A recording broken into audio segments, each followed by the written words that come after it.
কোরআনের সামনে কথাগুলো রাখে, কথাগুলো এত শক্তিশালী যে মানুষের পক্ষে সেই কথাগুলোকে সরাসরি প্রত্যাখ্যান করা সম্ভব হয় না।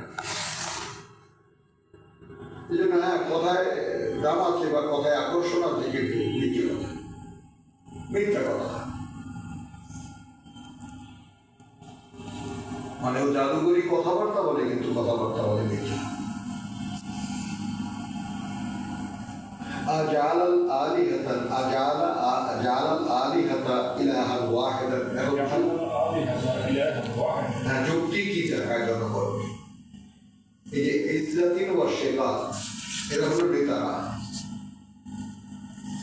পাবলিককে এখন বোঝানো হচ্ছে সে বানিয়ে দিল এত আলেহা, আমাদের আলেহাটা 360টা আমরা আল্লাহ নিয়ে পারি না, ইলাহা ওয়াহিদা, মান্য মাত্র একজন।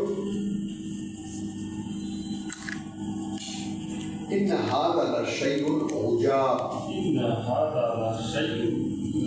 হ্যাঁ, নিঃসন্দেহে এটাই তো এমন একটা বিষয় যেটা উদ্দেশ্যপূর্ণ, অন্য কোনো উদ্দেশ্যে ব্যাপারটা করা হচ্ছে। ওয়ান্তালাকা আল মালাউ মিনহু, এইখানে আসলো ওই যে ইজ্জাতিন ওয়া শিকাকের ধারক কারা, তখন চললো নেতারা তাদের মধ্যে আনহিমসু, এই চলো চলো চলো, ওয়াসবিরু, এবং অবিচল থাকো, আলা আলিহাতিকুম,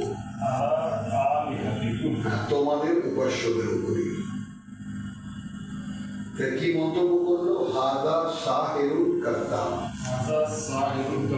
যুক্তি কি দেখালো? আজাল আলিহাতা ইলাহান ওয়াহিদ, বানিয়ে দিল সে আমাদের এত উপাস্যকে মাত্র একজন। জিনিসগুলো নাও, আমাদের লক্ষ্য যেন থাকে কি শুনছি কি পড়ছি।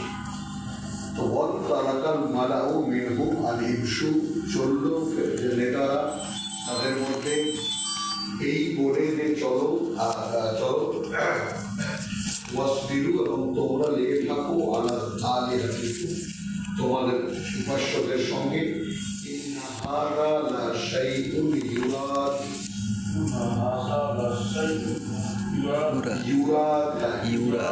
এই বিষয়টা এমন, এই বিষয়টা এমন যে একটা অন্য কোনো উদ্দেশ্যে করা হচ্ছে। মা সামি'না বিহাযা ফি মিল্লাতিল আখিরা, মা সামি'না বিহাযা ফি মিল্লাতিল আখিরা। এখন এখানে কোরআনে এই যে কোনো শব্দ নিয়ে দাঁড়ানো যায় না, কোনো শব্দ নিয়ে দাঁড়ানো যায় না, কারণ এটাই আল্লাহর একটা এমন অদ্ভুত ব্যাপার যে তিনি কোনো একটা অক্ষরকে নিয়ে আপনি যে একটা নিশ্চিত সিদ্ধান্ত নেবেন কোনো ভাষায় তর্জমা করতে গিয়ে যে এই শব্দটির মানে এটাই, কোনো উপায় নেই। আখেরা বলতে আমরা জানি পরকাল, পরবর্তী, এখানে আখেরা বলতে এর আগের কাল। কি বলবেন? আগের কাল। আমরা তো সমস্ত আগের কালে শুনিনি। তাহলে এই জন্যই সমস্যা হলো কোরআনের শব্দের তর্জমা হবে প্রেক্ষিত অনুযায়ী। যে প্রেক্ষিতে শব্দটি ব্যবহার করা হয়েছে উদ্দেশ্য কি তা। তাহলে মা সামি'না বিহাযা, শুনিনি আমরা এরকম কিছু, ফিল মিল্লাতি, ফিল মিল্লাতি, যে সমস্ত জাতি, আমাদের যে সমস্ত প্রজন্ম, আমাদের আখিরা, আগের কালে। ইন হাযা ইল্লা ইখতিলাফ, এটা আর কিছুই নয়, বানানো কথা নয়, এটা আর কিছুই বরং বানোয়া। আউনজিলা আলাইহি আয-যিকরু, আচ্ছা, ওর উপরেই কি অবতীর্ণ করা হলো এই পাঠ্য? মিন বাইনিনা, আমাদের মধ্যে থেকে, মানে আর লোক পেল না আল্লাহ। মানে রাসূলকে কিভাবে তুচ্ছ তাচ্ছিল্য করা যায় তার যৌক্তিক দিকগুলো দ্বারা ওই বুঝে ফেলল। হাজারবার যে কথা আজকে এক পর্যন্ত শুনে শুনে আসছিল, আর কেউ বুঝলো না।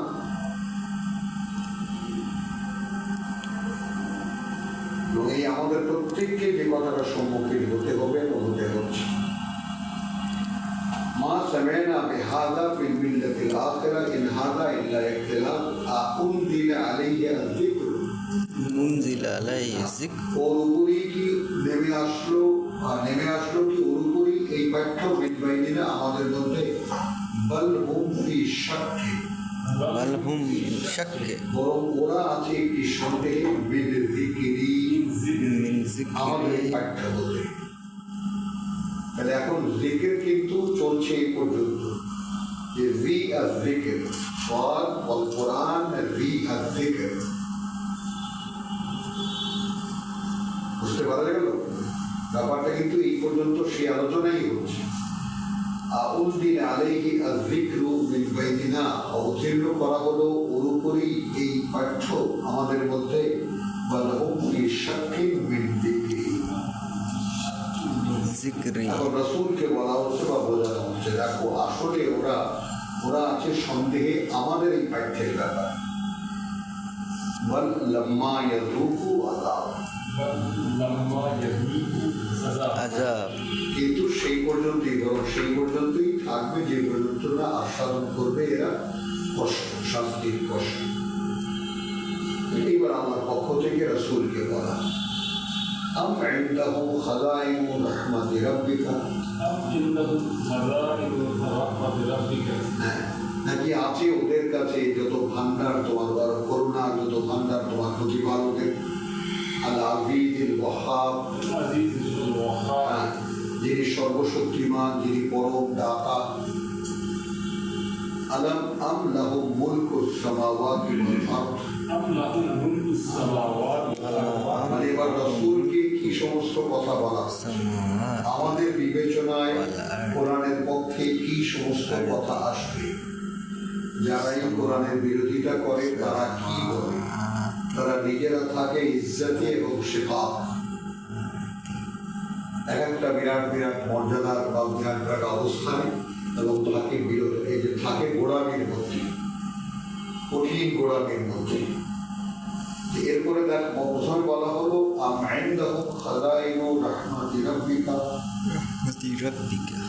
আছে কি ওদের কাছে ভান্ডারগুলো করুণার তোমার প্রতিপালকের। আল আজিজুল ওয়াহ্হাব, যিনি সর্বশক্তিমান, যিনি পরম দাতা। আম লাহুম মুলকুস সামাওয়াতি ওয়াল আরদ, নাকি তাদের কোনো কর্তৃত্ব আছে ওই আকাশ মণ্ডলীতে আর এই পৃথিবীতে। ওয়ামা বাইনাহুমা, আর যা কিছু এই দুয়ের মাঝখানে। ফালইয়ারতাকু ফিল আসবাব,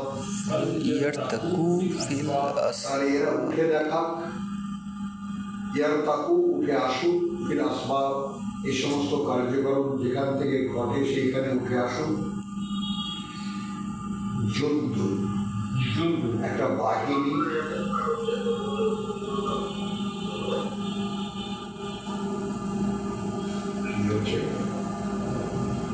কি হচ্ছে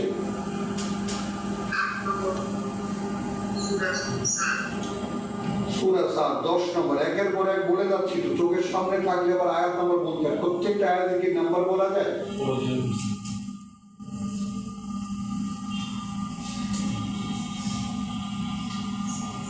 আম লাহুম মুলকুস সামাওয়াতি ওয়াল আরদ, সূরা সাদের আয়াত 10, নাকি আছে কর্তৃত্ব ওই আকাশ মণ্ডলীতে আর এই পৃথিবীতে। ওয়ামা বাইনাহুমা, আর যা কিছু এই দুয়ের মাঝখানে। ফালইয়ারতাকু ফিল আসবাব, তাহলে উঠে দেখাক তারা, উঠে যাক তারা, সেই সেখান থেকে কার্যক্রম শুরু হয়। জন্তু একটা বাহিনী, মা হুনালিকা, ওখানেই মাহজুমুন, পরাজয় হবে, পরাজয় বরণ করবে। মিনাল আহজাব, যত দল আছে বা যত বাহিনী আছে। এবার চলে গেলেন ইতিহাসে। كذبت قبلهم قوم نوح وعاد وفرعون ذو الأوتاد। মিথ্যা প্রমাণ মানে মিথ্যা প্রতিপন্ন করেছিল এদের আগে নূহের জাতি, আদ জাতি এবং ফেরাউনের জাতিও, যারা খুঁটিওয়ালা বলা হয়। তো খুঁটিওয়ালা বলা হয়, তাফসীরে লেখা আছে এরকম যে ফেরাউনের বাহিনী এত বিশাল বাহিনী, তারা কোনো একটা জায়গায় গিয়ে যে শিবির স্থাপন করবে, সেনা শিবির স্থাপন করবে, তো তাদের জন্য যে তাঁবুগুলো তারার জন্য যে খুঁটি, সেই খুঁটি হলো এক মিছিলের মতো, বহু গরু গাড়ি বা ঘোড়া গাড়ি ভরা সেই খুঁটিটা। আরেকটা ব্যাপার আমার ধারণায় যেটা আসে, যেটা হলো যে অস্ত্র হিসেবে যে সমস্ত মানে আপনার নিক্ষেপযোগ্য অস্ত্র বলল, তো দুল আওতার মানে ফেরাউনের আমলেই এই নিক্ষেপযোগ্য বল্লভের সূচনা হয়েছিল। সামুদ ওয়া কওম লূত, এবং সামুদ জাতি এবং লূতের জাতি ওয়া আসহাবুল আইকা, এবং আইকার অধিবাসী উলাইকাল আহজাব, ওগুলোই হলো সেই বাহিনী। এই যে ব্যাপারগুলো আমরা আবার একটু আমাদের সেই কথাটা সূরা হজ, কোরআন মাজিদের 22 নম্বর সূরা থেকে আমরা আল্লাহু ইয়াসতাফি মিনাল মালাইকাতি রুসুলান 75 নম্বর আয়াত, 75 আল্লাহু ইয়াসতাফি মিনাল মালাইকাতি রুসুলান 75। তো সেটা মানে বলছি যে আল্লাহ বাছাই করে মনোনীত করেন ফেরেশতাদের মধ্যে থেকে তার বার্তাবাহকদেরকে, এবং মানুষের মধ্যে থেকেও, অর্থাৎ মুহাম্মদ রাসূলুল্লাহ পরবর্তীকালে কিভাবে, যেহেতু এর আগে পৃথিবীর কোনো গ্রন্থ এরকম গ্রন্থবদ্ধ ছিল না, নাযিল করা কোনো কিতাব সংরক্ষণে ছিল, আল্লাহ তাআলা মুহাম্মদ রাসূলুল্লাহর পরেই তার কিতাবকে তিনি ইন্না নাহনু নাযালনা যিকরা ওয়া নাহনু লাহু হাফিজুন, আমরাই সেই কর্তৃপক্ষ যারা এই পাঠ্য অবতীর্ণ করেছি এবং এর সংরক্ষক আমরাই। তো এই ব্যাপারটা তিনি বলে দিয়েছেন যে এইটা নিয়ে তার এখন এখানে, এখন দেখুন রাসূলের পরে এখন রিসালাতের ধারণ করা কমন হয়ে গেছে, সাধারণের জন্য হয়ে গেছে। কথাটা খেয়াল করবেন, মানে এর আগে ছিল কি রাসূলের উত্তরাধিকার, যেমন জাকারিয়া উত্তরাধিকারী চেয়েছিল, বংশ পরম্পরায় উত্তরাধিকারী চেয়েছিল,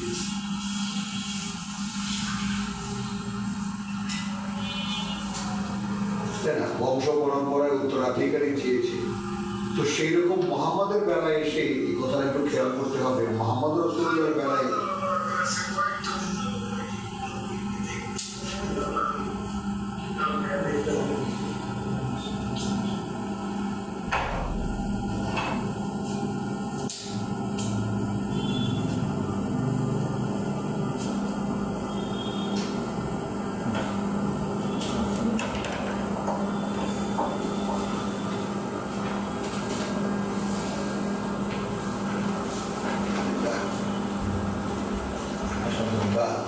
যেটা আমরা মানে আহজাব থেকে আমরা যেটা দেখাতে চেয়েছিলাম যে মা কানা মুহাম্মাদুন আবা আহাদিম মির রিজালিকুম,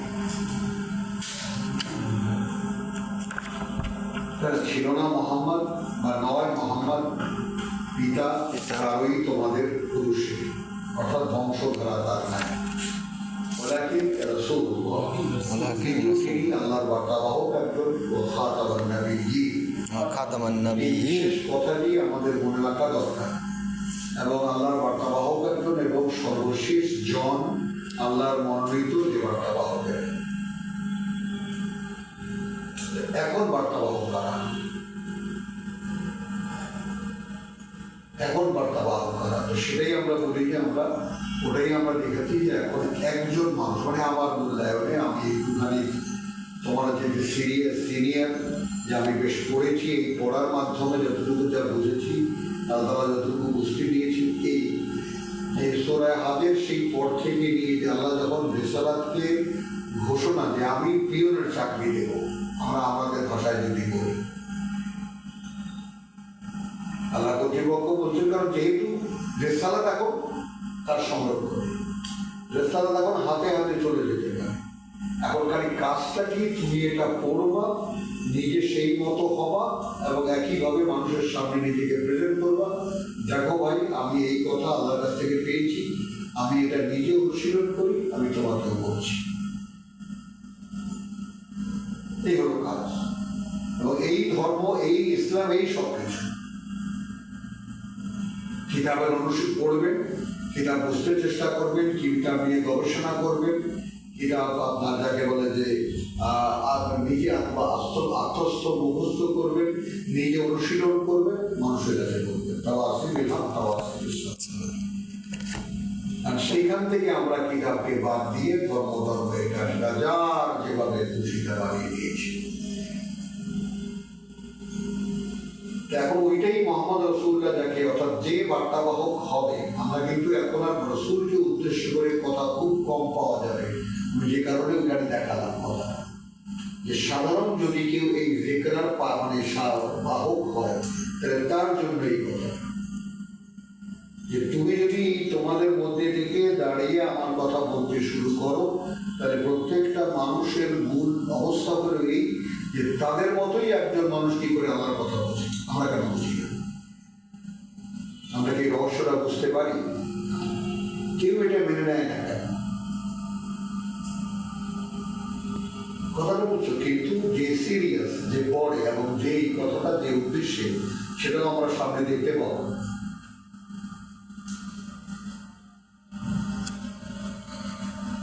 তাহলে এরাই সেই দল, 13 নম্বর আয়াত, 13 নম্বর 14 ইন কুল্লু ইল্লা কাযযাবা রুসুলা, ইল্লা কাযযাবা রাসূলা, নয় এই সব বরং মিথ্যা প্রতিপন্ন করেছে বার্তাবাহক। এটা আরবি বাগধারা, কথাকে শক্তিশালী করার জন্য কথা এইভাবে বলা হয়, নয় এই সব, ইন কুল্লু ইল্লা, এছাড়া আর কিছুই কাযযাবা রুসুল, কাযযাবা রাসূল, তাহলে মিথ্যা প্রতিপন্ন করেছে বার্তাবাহকদেরকে, ফাহাক্কা, এবং তাদের উপরে কার্যকর হয়েছে সেই শাস্তি। ওমা ইয়ানজুরু হাউলাই, ওমা ইয়ানজুরু হাউলা ইল্লা সাইহাতান ওয়াহিদাতান, সাইহাতান ওয়াহিদাতান। আমরা এখানে এই সাইহাতান ওয়াহিদাতান আমরা যে আমরা সূরা ইয়াসিনে আমরা দেখেছি যে ওই যে লোক যে এসে বলেছিল যে ভাই মেনে নাও রাসূলদের, তাই না? তো সেখানে ওমা আনজালনা ইলা আলা কওমিহিম আয়াত 28 মিন বাদিহি মিন জুনদি মিনাস সামাই ওমা কুননা মুনজিরিন ইন কানাত ইল্লা সাইহাতান ওয়াহিদাতান, ছিল না সেটা আর কিছুই, একটা মাত্র প্রচন্ড শব্দ, ফাইদাহুম খামিদুন, এবং তাতেই তারা সব নিস্তব্ধ হয়ে গেল। তো মক্কার লোকদেরকেও যেটা বলা হচ্ছে, বা তোমার পৃথিবীর লোকদেরকেও যেটা বলা হচ্ছে, সেটা হলো যে প্রত্যাখ্যান যারা করবে তাদের ক্ষেত্রে ইল্লা সাইহাতান ওয়াহিদাতান, আর কিছুই লাগবে না। সূরা সাদের আয়াত 15, ওমা ইয়ানজুরু হাউলাই ইল্লা সাইহাতান ওয়াহিদাতান মা লাহা মিন ফাওয়াদ, নেই তাদের এছাড়া কোনো অবকাশ।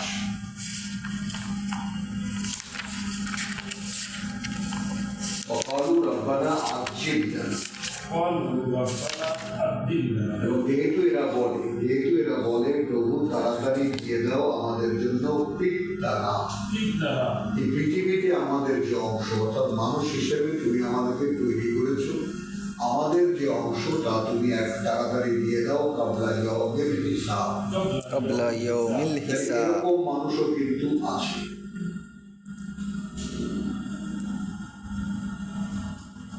কোরআন যারা বিশ্বাস করে না, ব্যাপারগুলো একদম দিবালোকের মতো স্পষ্ট হয়ে যাওয়ার কথা। এখন যে নামাজ, রোজা, হজ, যাকাত, ইবাদত, বন্দেগী সারা পৃথিবীতে চলছে, প্রত্যেকের চাওয়া এই যে প্রভু এখানে দিয়ে দাও। যদি বুঝতে পারি, আমরা যারা কিতাবে আসার পূর্বে আমাদের মন মানসিকতা সম্পর্কে আমরা যদি সাক্ষ্য দিই, তাহলে কি আমরাও কি দুনিয়াটা চাইনি? এখানে সবটা চাই নাই, আমাদের ভাগটা আমাদেরকে দিয়ে দেওয়া যায়। একটু হাঁটেন, এক্ষুনি হাঁটেন, তাহলে ধরার আগে وقالوا ربنا عجل لنا فِتْنَا قبل يوم الحساب, হিসাবের দিনের আগেই প্রভু আমাদের যে অংশ আমাদেরকে দিয়ে দাও। ইসবির আলা মা ইয়াকুলুন, على ما يكون এখন রসুলকে বলা কথা কি আল্লাহ, অবিচল থাকবে তুমি, তার মোকাবেলায় যাই এরা বলে,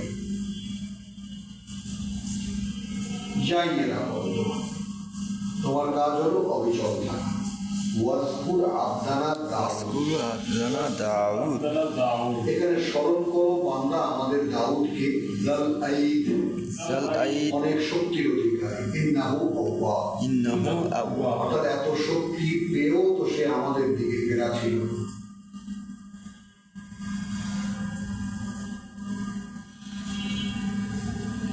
ইন্না সাখখারনা আল জিবাল, إنا سخرنا الجبال কার্যত আমরাই অনুগত করে দিয়েছিলাম পর্বতমালাকে মাহু, সাথে তার ইউসাববিহনা বিল আশিয়্যি ওয়াল ইসরাফ, سبحنا بالعشي হ্যাঁ, পবিত্রতা বর্ণনা করত আমাদের সন্ধ্যায় এবং সকালে।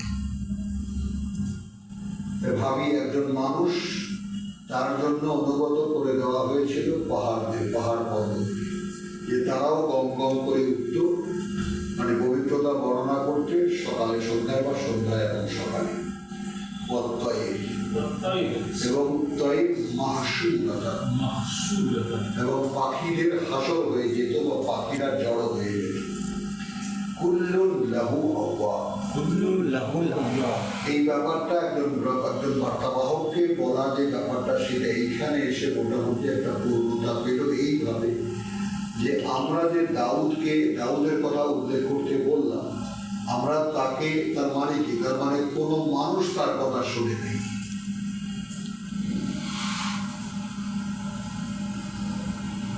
দাউদ যখন আমাদের আদেশ মতো কাজ করত, তখন পাহাড় পর্বত কণ্ঠ মেলাতো তার সাথে, এবং আমাদের কাছে দাউদ আমাদের প্রার্থনা নিবেদন করত, এবং পাখিরা জড়ো হয়ে যেত। কি বোঝানো হচ্ছে ব্যাপারটা নিয়ে? তার মানে গোটা প্রকৃতি দাউদের সঙ্গে ছিল, ছিল না শুধু মানুষ। তাহলে তুমিও যদি মানুষ না পাও, হাহাকার করার কিছু নাই। ব্যাপারটা বুঝে আসে? বার্তাবাহককে বোঝানো যে তুমিও কেউ না আসতে পারে। আর না হলে একজন কবির মুখে কেমন করে এই কথা আসলো যে যদি তোর ডাক শুনে কেউ না আসে তবে একলা চলবে। এই কথাটার মূলে কি আছে? সোজা করে বললে তোমার কথায় কেউ নাও আসবে না, তখন তুমি একাই চলো।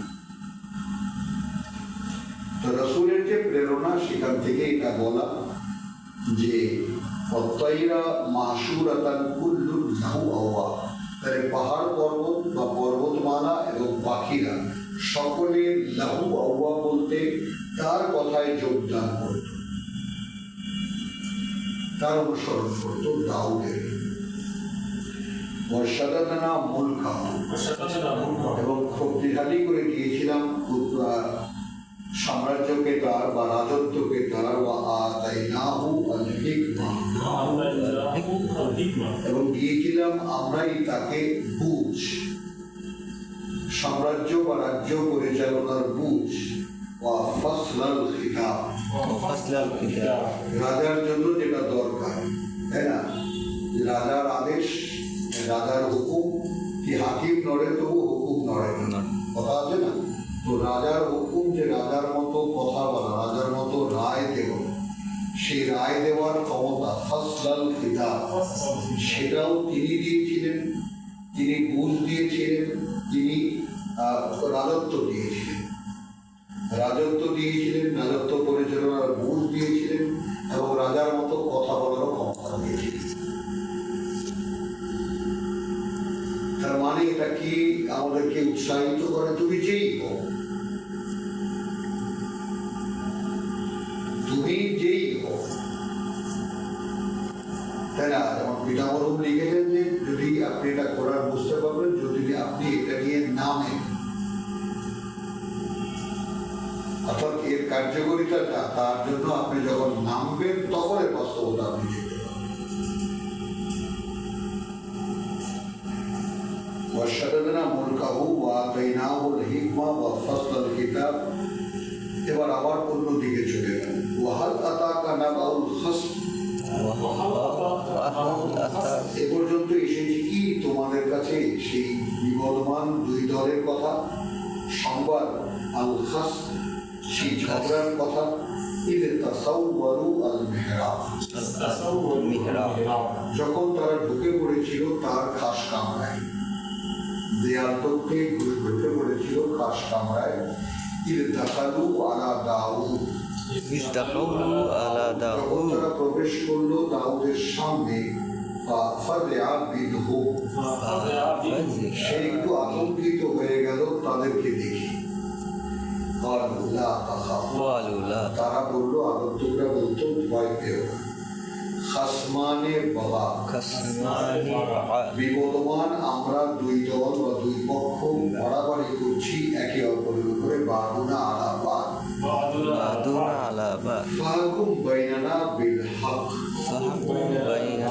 এখন তুমি ফয়সালা করে দাও আমাদের মধ্যে বিল হক,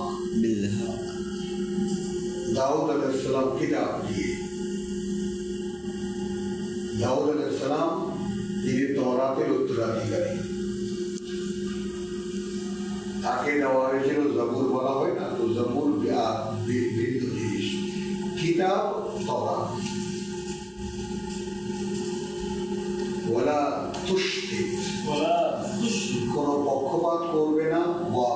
ওয়াহদিনা ইলা সাওয়াইস সিরাত, আমাদেরকে বরং পরিচালিত করো যেদিকে সহজ পথ। আমরা এখানে একটু বিরতি নিয়ে নিই, কারণ এরপরে কিছু ভারী কথা আছে, সেজন্য আমরা মোটামুটি একটা বিরতি এখানে নিয়ে নিই।